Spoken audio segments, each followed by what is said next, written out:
Hey there, anime fans. Welcome back to our channel, where we break down the latest tech tips to make your digital life easier.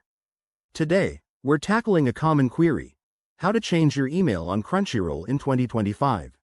Whether you're switching emails for better security, updating after a move, or just freshening up your account, this step-by-step guide will get you through it quickly and smoothly.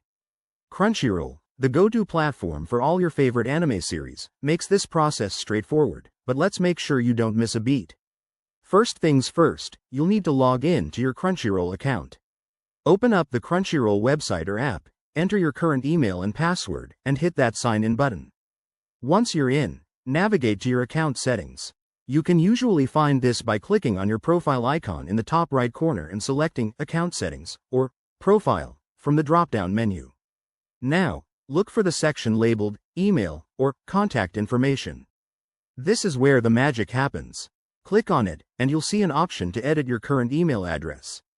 Type in your new email carefully, double-check for typos to avoid any verification issues. After entering the new email, you might be prompted to verify it.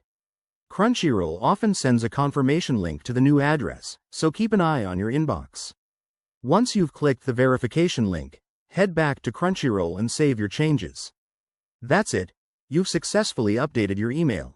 But a quick tip: if you run into any errors, like account access problems, make sure your new email isn't already in use or check for any two-factor authentication steps. This whole process should only take a couple of minutes, leaving you more time to binge watch your shows.